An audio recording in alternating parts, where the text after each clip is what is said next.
Hello students, welcome to Shivan concepts. నేను మీ శివన్. ఇవాల్టి క్లాస్లో మనము గ్రూప్ 1 మెయిన్స్ ఆన్సర్ రైటింగ్ గురించి ఒక సెషన్ అయితే చెప్తాను. కొన్ని క్వశ్చన్స్కి ఆన్సర్ అనేది చాలా డిఫరెంట్గా రాయాలి. అలా మీరు డిఫరెంట్గా రాసినప్పుడే మంచి మార్క్స్ అనేవి మీకు పడతాయన్నమాట. సో అదేంటో చూద్దాం. ఇవాళ నేను తీసుకున్న క్వశ్చన్ వచ్చేసి bring out the constructive programmes. ఇక్కడ చూడండి, ఇక్కడ ఏమడిగారు? కన్స్ట్రక్టివ్ ప్రోగ్రామ్స్ అన్నారు. Programmes of Mahatma Gandhi during the NCM CDM. So మనకి కన్స్ట్రక్టివ్ ప్రోగ్రామ్స్ అంటే ఏంటి? నిర్మాణాత్మక. సో తెలుగు మీడియం వాళ్ళు క్లియర్గా అర్థం చేసుకోండి. నిర్మాణాత్మక కార్యక్రమాలు అంటాం. సో ఇవి ఎప్పుడు వచ్చాయి మనకి? స్వాతంత్రోద్యమంలో నిర్మాణాత్మక కార్యక్రమాలు ఎప్పుడు వచ్చాయి? ఒకటి సహాయ నిరాకరణోద్యమం. సో 1920 నుంచి 22 వరకు ఉంటుంది. సో ఇంకోటి వచ్చేసి శాసనోద్యమం 1930 నుంచి 34 వరకు ఉంటుంది. ఈ రెండు ఉద్యమాలప్పుడు మహాత్మా గాంధీ తీసుకొచ్చేటువంటి నిర్మాణాత్మక కార్యక్రమాలు ఏమున్నాయో వెలుగులోకి తీసుకురండి అని చెప్పేసి క్వశ్చన్ అడిగారు. ఇక్కడ చూడండి, కీవర్డ్ ఇంపార్టెంట్. మీకు నేను చాలాసార్లు చెప్తూ ఉంటాను, ఎందుకు కంటెంట్ బాగా రాసినప్పుడు కూడా మెయిన్స్లో తక్కువ మార్కులు పడడానికి రీజన్ ఏంటంటే కీవర్డ్, టెయిల్ వర్డ్ అనమాట. ఇక్కడ ఏమడిగారు? బ్రింగ్ అవుట్ అని చెప్పేసి అడిగారు. సో బ్రింగ్ అవుట్ అంటే ఏంటో తెలుసా? వెలుగులోకి తీసుకురావడం. సో దీని అర్థం వచ్చేసి వెలుగులోకి. సో వెలుగులోకి తీసుకురండి అని తెలుగు మీడియంలో అయితే తీసుకురండి. సో వెలుగులోకి తీసుకురండి అంటే అర్థం ఏంటో తెలుసా? సో దాని గురించి ఈచ్ అండ్ ఎవ్రీథింగ్ చాలా నీట్గా ఇవ్వాలి. సో నీట్గా ప్రతి ఒక్కటి కూడా ప్రెజెంటేషన్ చాలా నీట్గా, అంటే కీవర్డ్స్, అందులో జరిగినటువంటి చిన్న చిన్న ఈవెంట్స్ గురించి కూడా నీట్గా ఇవ్వాలి. ఓవరాల్గా ఆ కాన్సెప్ట్ చూసినప్పుడు అందులో ఫ్యాక్ట్స్ కానీ కాన్సెప్ట్స్ కానీ ప్రతి ఒక్కటి నీట్గా ఉండాలి. సో ఇలాంటి ఎక్కువ మనకి హిస్టరీలో అడుగుతుంటారు అనమాట. కాబట్టి ఈ బ్రింగ్ అవుట్ అనే కాన్సెప్ట్ మనం ఎక్కువగా హిస్టరీలో చూస్తూ ఉంటాం. హిస్టరీలో మెయిన్స్లో ఇలాంటి ప్రశ్నలు అనేవి ఎక్కువ అడుగుతూ ఉంటారు. కాబట్టి ఇప్పుడు ఈ క్వశ్చన్కి ఆన్సర్ చెప్తాను చూడండి. ఒక్కసారి మీరు ఫార్మేట్ అనేది చూస్తే చాలా నీట్గా అర్థమవుతుంది. సో ఫస్ట్ మీరు ఏం చేయాలి? ఇంట్రడక్షన్ ఇవ్వాలి. ఇక్కడ ఏమడిగారు క్వశ్చను? ఈ యొక్క సహాయ నిరాకరణోద్యమం, శాసనోద్యమంలో మహాత్మా గాంధీ చేపట్టినటువంటి నిర్మాణాత్మక కార్యక్రమాన్ని వెలుగులోకి తీసుకురండి అని చెప్పారు తెలుగులో. సో ఇంగ్లీష్ మీడియంలో అయితే బ్రింగ్ అవుట్ ఇవన్నమాట. Constructive programmes during the of Mahatma Gandhi during the non cooperation movement, civil disobedience movement అనమాట. సో దీనికి ఫస్ట్ ఇంట్రడక్షన్ ఏమి ఇవ్వాలి? First introduction. ఎవరు కూడా ఇంట్రడక్షన్ అని చెప్పేసి సబ్మిటింగ్ పెట్టొద్దు. మీరు ఎవరు ఇంట్రడక్షన్ పెట్టకూడదు. సో డైరెక్ట్గా మీరు ఆన్సర్ షీట్లో రాసేటప్పుడు క్వశ్చన్ నెంబర్ వేస్తాం కదా, మార్జిన్లో క్వశ్చన్ నెంబర్ 1 ఏ అనుకో. సో డైరెక్ట్గా ఇంట్రడక్షన్ స్టార్ట్ చేయాలి. సబ్మిటింగ్ పెట్టకూడదు. ఇది ఇంట్రడక్షన్ అని చెప్పేసి సబ్మిటింగ్ మాత్రం పెట్టకూడదు అనమాట. సో ఇంట్రడక్షన్ అనేది 4 లైన్లు ఇవ్వండి.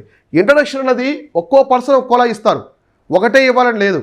కొంతమంది డైరెక్ట్గా ఏం చేస్తారంటే నాన్ కోఆపరేషన్ మూవ్మెంట్ గురించి, ఈ యొక్క సివిల్ డిజైన్ మూవ్మెంట్ గురించి ఎక్స్ప్లెయిన్ చేయొచ్చు. లేదా ఇంకొంతమంది అడ్వాన్స్డ్ కూడా ఇస్తారు. సో గాంధీ తీసుకొచ్చేటువంటి నాన్ కోఆపరేషన్ మూవ్మెంట్, ఈ సివిల్ డిజైన్ మూవ్మెంట్ వల్ల మన భారతదేశంలోని సోషియో ఎకనామిక్ యొక్క ఆస్పెక్ట్ మొత్తం మారిపోయింది. అది ఉద్యమాల్లో చాలా కీలక పాత్ర పోయించిందని చెప్పేసి ఇలా కూడా ఇస్తారు ఇంట్రడక్షన్. లేదా మీరు డైరెక్ట్గా నాన్ కోఆపరేషన్ మూవ్మెంట్కి, సిడిఎంకి సంబంధించి ఇంట్రడక్షన్ ఇచ్చుకోవచ్చు. ఇట్స్ యువర్ చాయిస్ అనమాట. ఇది మీ యొక్క చాయిస్. కానీ మ్యాక్సిమం ఇంట్రడక్షన్ అనేది కొంచెం పాజిటివ్ వైపులో బాగుండాలి. అంటే first impression is the best impression అంటారు కదా. ఎగ్జామినరు మీ ప్రతి ఒక్క ఆన్సరు, మీరు రాసే 15 క్వశ్చన్స్లో ప్రతి ఆన్సర్లో కూడా ఎగ్జామినర్ ఫస్ట్ చూసేది ఇంట్రడక్షనే. ఇంట్రడక్షన్ నుంచే మొదలు పెడతారు. మీరు ఎప్పుడైనా ఇంటర్వ్యూకి వెళ్ళినా చూడండి, ఫస్ట్ మీ ఇంట్రో చెప్తారు. మీ ఇంట్రోని బట్టే మీరేంటని చెప్పేసి డిసైడ్ చేస్తారు క్యాండిడేట్. అర్థమైంది? ఎగ్జామినర్స్ ఇలా అనమాట. కాబట్టి ఇంట్రడక్షన్ ఇలా ఇచ్చిన తర్వాత ఖచ్చితంగా మీరు ఆన్సర్లో చేయాల్సింది సబ్మిటింగ్స్ పెట్టాలి. ఈ క్వశ్చన్ మీరు బాగా గమనించారా? క్వశ్చన్ అనేది ఒకే క్వశ్చన్ కాదు, 2 పార్ట్స్ అనమాట. ఈ క్వశ్చన్ ఇక్కడ క్వశ్చన్ టైప్ అనేది 2 పార్ట్స్. ఇలాంటివి మనకి ఎక్కువ అడుగుతూ ఉన్నారు ఈ మధ్య. క్వశ్చన్ అనేది 2 పార్ట్స్గా ఇచ్చారనమాట ఇక్కడ. కాబట్టి మీ ఆన్సర్ అనేది కూడా మీరు 2 పార్ట్స్గా డివైడ్ చేయాలి. సో ఇప్పుడు ఇంట్రడక్షన్ అయితే కంప్లీట్ అయిపోయింది. సో నెక్స్ట్ ఏం చేస్తున్నారు? Main body.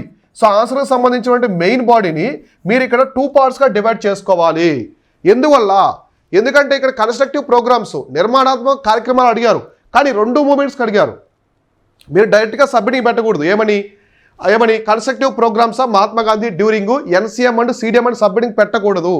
ఒకే సబ్మిటింగ్ పెట్టకూడదు, డివైడ్ చేయాలి. Because the both movements were depend on the time అనమాట. అంతే కదా, టైంని ఆధారపడి ఉన్నాయి అవి. సో ఒకటి 1920స్లో మొదలైంది, ఇంకోటి 1930స్లో మొదలైంది. చాలా గ్యాప్ ఉంది. కాబట్టి ఇక్కడ 2 పార్ట్స్గా డివైడ్ చేసి ఆన్సర్ రాసిన వాళ్ళకే బెస్ట్ మార్క్స్ పడతాయి. కాబట్టి మీరేం చేయాలంటే బాడీలో ఫస్ట్ మీరేం చేయాలంటే సబ్మిటింగ్ ఏం పెట్టాలి? Constructive programmes of. సో ఎగ్జాక్ట్గా అదేముందో constructive programmes of Mahatma Gandhi during NCM, ఇదొక సబ్మిటింగ్. ఇది సబ్మిటింగ్ పెట్టాలి. సో దీనికి సంబంధించిన డేటా అంతా రాయాలి. నెక్స్ట్ ఇది రాసిన తర్వాత ఇంకో పేజ్లో next subheading. So next subheading same ఇంతే, constructive programmes of Mahatma Gandhi during CDM. ఇలా డివైడ్ చేయాలి. ఆన్సర్ని 2 పార్ట్స్గా డివైడ్ చేయాలి. ఇలాంటి క్వశ్చన్స్ ఎక్కువ అడుగుతున్నారు ఈ మధ్య. మీరు క్వశ్చన్ 3 పార్ట్స్ కూడా అడుగుతారు, ఒక్కోసారి 3 పార్ట్స్లో కూడా అడుగుతారు క్వశ్చన్ అనేది. సో అర్థమైందా? కాబట్టి క్వశ్చన్ ఎన్ని భాగాలు అడిగారో అన్ని భాగాలు మీరు డివైడ్ చేయాలి. 3 పార్ట్స్ అయితే మీరు ఈక్వల్ ప్రిఫరెన్స్ ఇవ్వాలి, 3 పార్ట్స్గా. 2 పార్ట్స్ అయితే ఈక్వల్ ప్రిఫరెన్స్ ఇవ్వాలి. ఒకవేళ మీకు ఆన్సర్ అనేది సెకండ్ పార్ట్ బాగా తెలియదు అనుకోండి, ఇప్పుడు CDM గురించి మీకు అంత అవగాహన లేదు, కొంచెం మాత్రం తెలుసు, దీనికి ఎక్కువ రాయండి. తెలిసిన తక్కువ రాసి దానికి తక్కువ రాయండి, ఏం కాదు, అలా అయినా ఏం కాదు. మ్యాక్సిమం 2 ఈక్వల్ ఇవ్వడానికి ట్రై చేయండి. కాబట్టి ఆన్సర్కి మీరు బాడీ అనేది, మెయిన్ బాడీ అనేది 2 పార్ట్స్గా ఇవ్వాలి. ఒకటి NCMకి సంబంధించి ఇవ్వాలి, ఇంకోటి CDMకి సంబంధించి ఇవ్వాలి. ఇలా సబ్ హెడ్డింగ్స్ పెట్టండి. నేను మీకు చాలాసార్లు చెప్పాను, నేను మెంటర్షిప్లో కూడా ప్రతి ఆస్పిరెంట్కి ఇలా ఎక్స్ప్లెయిన్ చేస్తాను నీట్గా. నేను చాలాసార్లు ఏం చెప్పాను మీకు, మీరు ఇంట్రడక్షన్ రాసిన తర్వాత క్వశ్చన్లో ఏం అడిగారు అది సబ్ హెడ్డింగ్ పెట్టండి. కొంతమంది చాలా ఘోరంగా రాస్తున్నారు ఆన్సర్స్. ఇంట్రడక్షన్ సబ్ హెడ్డింగ్ పెడుతున్నారు, మెయిన్ బాడీ అని సబ్ హెడ్డింగ్ పెడుతున్నారు, కన్క్లూజన్ సబ్ హెడ్డింగ్ పెడుతున్నారు. సబ్ హెడ్డింగ్స్ పెట్టొద్దు. ఆ వ్యూ అనేది ఎగ్జామినర్కి మీరు తెలియపరచాలి. ఇది ఇంట్రడక్షన్, ఇక్కడ నుంచి మెయిన్ బాడీ స్టార్ట్ అయింది తెలియాలి. అందుకోసం మీకు నేనేం చెప్తున్నాను, ఫస్ట్ ఇంట్రడక్షన్ రాయగానే సబ్ హెడ్డింగ్ పెట్టండి, ఒక పెద్ద సబ్ హెడ్డింగ్ పెట్టాలి. ఆ సబ్ హెడ్డింగ్ ఎలా ఉండాలంటే క్వశ్చన్లో ఏం అడిగారు అది పెట్టాలి. ఇక్కడ ఏం పెట్టారు మీరు ఇంట్రడక్షన్లో? Constructive programmes of Mahatma Gandhi during NCM అని ఒకటి పెట్టారు, దాని గురించి రాయండి. మళ్ళీ constructive programmes of Mahatma Gandhi during CDM అని ఇంకోటి రాయండి. ఖచ్చితంగా మీరు ఇయర్స్ రాయాలి. NCM అన్నప్పుడు 1922-22, CDM అన్నప్పుడు 1932-34. ఖచ్చితంగా ఇయర్స్ రాయాలి. హిస్టరీలో మీరు టైం పీరియడ్ మెన్షన్ చేయాలి. అర్థమైందా? కాబట్టి ఇక్కడంటే అడగలేదు వాళ్ళు, ఇక్కడ అడగరు క్వశ్చన్లో, ఆబ్వియస్లీ అడగరు ఎవరు, ఎగ్జామినర్స్ ఇచ్చిన వాళ్ళు. మీరు మెన్షన్ చేయాలి, సబ్ హెడ్డింగ్లో మీరు మెన్షన్ చేయాలి. సో NCM అని పెట్టి చివరిలో ఇయర్ ఇవ్వాలి. అంటే ఇక్కడ హిస్టరీ అనే కాదు, ప్రతి సబ్జెక్ట్కి కొన్ని టిప్స్ ఉంటాయన్నమాట, అవి ఫాలో అవ్వాలి.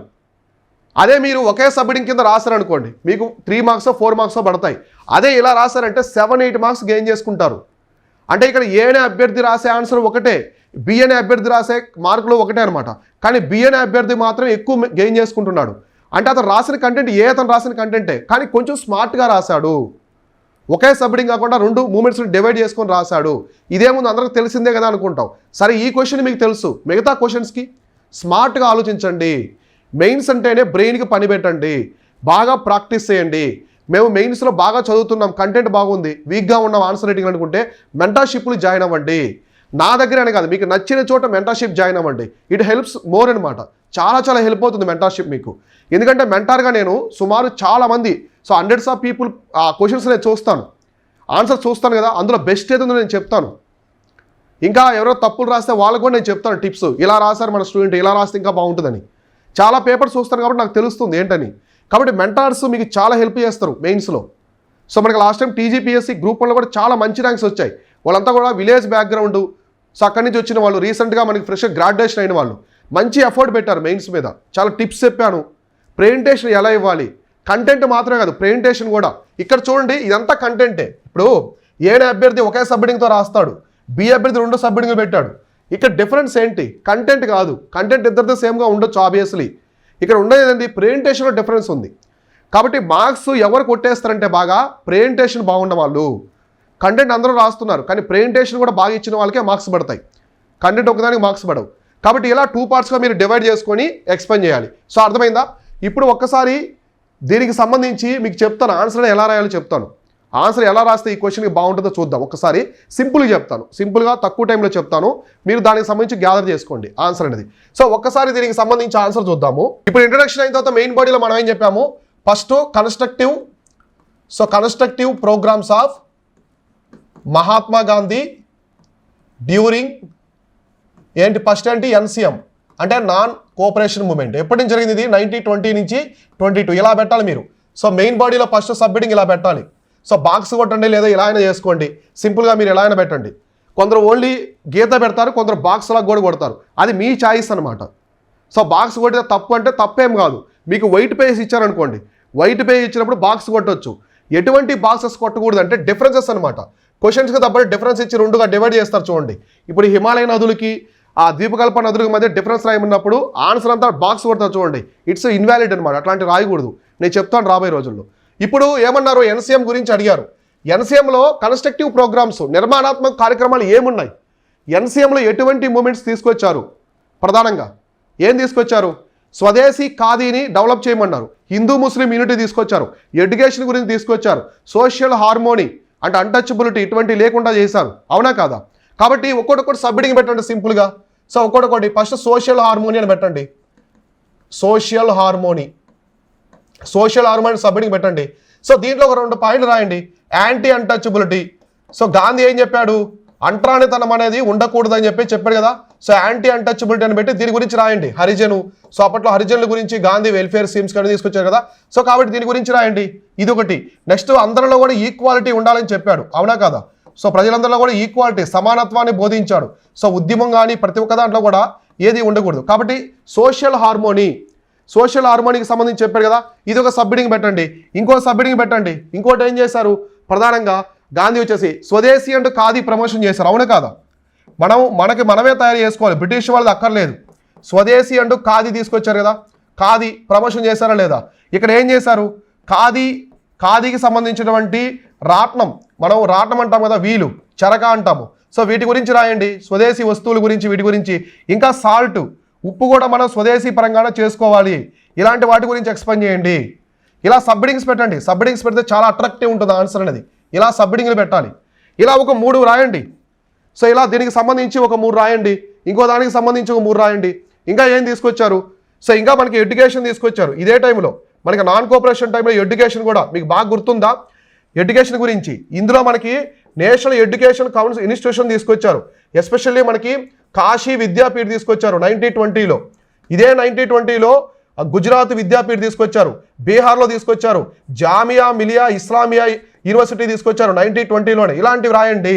ఇలా డైవర్సిఫై చూపించండి ఆన్సర్లో.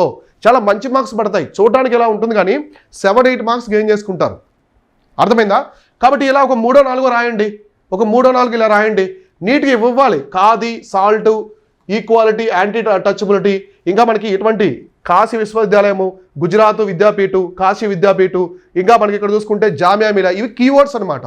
ఎగ్జామినరు నాన్ కోఆపరేషన్ మూవ్మెంట్ అనగానే మీకు వాళ్ళకి కొన్ని కీవర్డ్స్ అనేవి, వాళ్ళ హిస్టారియన్స్ కదా, హిస్టరీ కదా, బాగా తెలుస్తాయి. వాళ్ళకి కొన్ని కీవర్డ్స్ మైండ్లో ఉంటాయన్నమాట. ఆ కీవర్డ్స్ ఇవే అనమాట. ఒకటేంటి? ఖాదీ, రాట్నం, ఇది కనిపించాలి. యాంటీ అన్టచబిలిటీ కనిపించాలి. ఈ 3 కనిపించాలి. ఇలాంటివి ఎప్పుడైతే కనిపిస్తాయో ఎగ్జామినర్కి మీకు మంచి మార్క్స్ గెయిన్ చేసుకుంటారు. ఇలా స్మార్ట్గా రాయాలి ఆన్సర్ అనేది. ఇక్కడ స్మార్ట్నెస్ ఎక్కడుంది? ప్రెజెంటేషన్లో ఉంటుంది, కంటెంట్లో ఉండదు. కంటెంట్ అందరూ చదివేది అదే. ఏ మెటీరియల్ చదివినా, ఎటువంటి బుక్ చదివినా అవే ఉంటాయి. కానీ స్మార్ట్నెస్ ఎక్కడుందంటే ఇక్కడ వచ్చేసి ఈ యొక్క ఆన్సర్లో ఉందన్నమాట. సో ఇప్పుడు వచ్చేసి ఏంటి? నెక్స్ట్ పార్ట్ అనమాట. ఆన్సర్లో ఇంకో పార్ట్ ఏముంది? కన్స్ట్రక్టివ్ ప్రోగ్రామ్స్ ఆఫ్, ఇంకో సబ్హెడింగ్ దీనికి కిందే, దీనికి కంటిన్యూషన్ పెట్టాలి. Programmes of Mahatma Gandhi during CDM. ఇప్పుడు CDM కదా, ఇయర్ కూడా రాయాలి ఖచ్చితంగా. 1930 నుంచి 34 వరకు. ఇది ఒక సబ్హెడింగ్ పెట్టండి. సో ఇది మెయిన్ సబ్హెడింగ్. అంటే ఆన్సర్ 2 పార్ట్గా చేశారు. సో ఇదొకటి, ఇదొక పేజ్లో రాశారు, ఇదొక పేజ్లో రాశారు. సో ఇట్లా అనమాట. ఇంకో సబ్హెడింగ్ పెట్టండి. ఇక్కడ ఏమేమి జరిగాయి? సో మనకి CDMలో ప్రధానంగా ఏం జరిగాయి? సివిల్ డిజైన్మెంట్లో రూరల్ యొక్క ప్రమోషన్ ఎక్కువ జరిగింది, రూరల్ డెవలప్మెంట్కి సంబంధించి ఎక్కువ జరిగింది, అవునా కాదా? కాబట్టి ఒక సబ్హెడింగ్ పెట్టండి, రూరల్ డెవలప్మెంట్ అని పెట్టండి. సో రూరల్ డెవలప్మెంట్ ఏం చేశాడు గాంధీ? గ్రామ స్వరాజ్యాన్ని కొన్ని తీసుకొచ్చారు. సో గ్రామ స్వరాజ్యాన్ని తీసుకొచ్చారు. సో ఇంకా అగ్రికల్చర్ హార్మోని, వ్యవసాయ అభివృద్ధి. సో ఇంగ్లీష్ మీడియం కూడా రాసుకోండి, సింపుల్ చెప్తున్నాను నేను, మీకు ఆన్సర్ ఎలా ఉంటుందో. వ్యవసాయ అభివృద్ధి ఒక 2-3 ఎక్స్ప్లెయిన్ చేయండి. 2-3. ఇంకా గాంధీ ఏం చేశాడు? సెల్ఫ్ సఫిషియన్సీ అని చెప్పేసి ఒక కాన్సెప్ట్ తీసుకొచ్చారు అప్పట్లో, సోషల్ సెల్ఫ్ సఫిషియన్సీ. సో ఇందులో సాల్ట్, మన యొక్క ఉప్పు మనమే తయారు చేసుకోవాలి. సో ఉప్పు ఉంది కదా, ఇది కావచ్చు. విదేశీ వస్త్రాల మీద మనం డిపెండ్ అవ్వకూడదు. విదేశీ వస్త్రాలు తీసేసి స్వదేశీ వస్త్రాలే మనం చేసుకోవాలి. గాంధీ యొక్క సిద్ధాంతాలు ఆల్మోస్ట్ అన్నీ సేమ్గా ఉంటాయన్నమాట. సో అప్పట్లో అర్థమైందా? ఇలాంటివి అనమాట. సాల్ట్. ఇంకా ఏం తీసుకొచ్చారు? విదేశీ వస్త్రాలు కాకుండా కోఆపరేటివ్ సొసైటీస్ తీసుకొచ్చారు ఆ రోజుల్లోనే. సంఘాలు, కొన్ని కోఆపరేటివ్ సొసైటీస్ ఉంటాయి కదా. సో ఇట్లాంటివి అనమాట. ఇలాంటివి తీసుకొచ్చారు దేంట్లో? సెల్ఫ్ సఫిషియన్సీలో. ఈ విధంగా గాంధీ అప్పట్లో చాలా తీసుకొచ్చారు. నెక్స్ట్ ఎడ్యుకేషన్ కూడా, ఇక్కడ ఎడ్యుకేషన్ కూడా తీసుకొచ్చారు. సో ఎడ్యుకేషన్కి సంబంధించి కూడా అప్పట్లో చాలా పెద్ద మొత్తంలో ఉద్యమం తీసుకొచ్చారు, అవునా కాదా? కాబట్టి రూరల్ డెవలప్మెంట్ కాకుండా ఎడ్యుకేషన్ కావచ్చు, ఇవన్నీ కూడా తీసుకొచ్చారు. ఇంకా ఎడ్యుకేషన్ సంబంధించి అప్పట్లో ఏం చేశారు? బేసిక్ ఎడ్యుకేషన్ సిస్టమ్ కావాలి. సో అందరికి కూడా బేసిక్ ఎడ్యుకేషన్ సిస్టమ్ అనేది కావాలి. ఇంకా మనం ఆల్టర్నేటివ్ స్కూల్స్ తీసుకురావాలి. బ్రిటిష్ వాళ్ళే కాకుండా మనం ఆల్టర్నేటివ్ స్కూల్స్ తీసుకురావాలి. ఇలా ఆన్సర్ రాయండి. సో ఇలా రాస్తే చాలా బాగుంటుంది ఆన్సర్, మంచి మార్క్స్ కూడా పడతాయి. అర్థమైందా? కాబట్టి ఆన్సర్ ఇలా 2 పార్ట్స్గా డివైడ్ చేయాలి. ఎప్పుడైనా 2 పార్ట్స్ ఉంటాయి క్వశ్చన్లో. డివైడ్ చేసుకుని నీట్గా కింద మీరు ఇవ్వండి. కన్క్లూజన్ కూడా చాలా నీట్గా ఇవ్వండి. గాంధీ గారు తీసుకొచ్చినటువంటి కన్స్ట్రక్టివ్ ప్రోగ్రామ్స్. సో ఇంకా మనకి సోషల్ హార్మోనీ చూడండి, హిందూ ముస్లిం ఈక్విటీ, హిందూ ముస్లిం యూనిటీ, ఇది చాలా పెద్ద ప్రోగ్రామ్ ఎక్కడ ఎన్సీఎంలో, హిందూ ముస్లింల యూనిటీ. సో అర్థమైందా? ఇవన్నీ కూడా గాంధీ తీసుకొచ్చిన కన్స్ట్రక్టివ్ ప్రోగ్రామ్స్ అనమాట, నిర్మాణాత్మక కార్యక్రమాలు. రెంటిల్లో కూడా సిడిఎం కావచ్చు, ఎన్సీఎం కావచ్చు. ఇలా మీరు ఆన్సర్ అనేది స్మార్ట్గా రాసినప్పుడు మీరు కన్క్లూజన్లో పాజిటివ్ వైపులో రాయండి. అప్పట్లో గాంధీ తీసుకొచ్చినటువంటి కన్స్ట్రక్టివ్ ప్రోగ్రామ్స్ వల్ల స్టిల్ టుడే ఇప్పటికి కూడా మన భారతదేశంలో సోషల్ హార్మోనీ అనే ఉంది. ప్రజా సంక్షేమము, సామాజిక సంక్షేమం అనేది చాలా అభివృద్ధి చెందుతున్నాయి. హిందూ ముస్లింల యూనిటీ, ఎడ్యుకేషన్ పరంగా, రూరల్ అభివృద్ధి పరంగా గాంధీ తెచ్చినటువంటి సిద్ధాంతాలు ఇప్పటికీ మన భారతదేశాన్ని ముందు తీసుకెళ్తున్నాయి, ఎకనమీని, మన ఆర్థిక వ్యవస్థని పటిష్టంగా చేస్తున్నాయి అని చెప్పేసి ఇలా పాజిటివ్గా ఉండాలి కన్క్లూజన్ అనేది. సో అర్థమైందా? ఇలా ఆన్సర్ రాయాలి. ఇది మీకు ఒక అవగాహన కోసం చెప్పారనమాట. నెక్స్ట్ ఇంకా చాలా క్వశ్చన్స్ ఎక్స్ప్లెయిన్ చేస్తాను. మన మెంటర్షిప్లో అయితే నీట్గా ప్రతి ఒక్క అభ్యర్థికి చెప్తాను ఇలా. అర్థమైందా? కాబట్టి మీరు ఎవరైనా జాయిన్ అవ్వాలనుకుంటే మనది పర్సనల్ మెంటర్షిప్. కాబట్టి ఇప్పుడే మీరు డిస్క్రిప్షన్లో మన వాట్సాప్ టీం యొక్క లింక్ ప్రొవైడ్ చేశాను, అక్కడి నుంచి జాయిన్ అవ్వండి. మెయిన్స్కి సంబంధించి ప్రతి ఒక్క గైడెన్స్ నీట్గా A to Z ఉంటుంది. తర్వాత ఫిలిమ్స్కి సంబంధించి చెప్తాను, జర్నలిస్ట్కి సంబంధించి కూడా ఎక్స్ప్లెయిన్ చేస్తాను. సో నెక్స్ట్ క్లాస్లో ఇంకో కాన్సెప్ట్ గురించి అయితే క్లారిటీగా మనం డిస్కస్ చేసుకుందాం. Thank you all.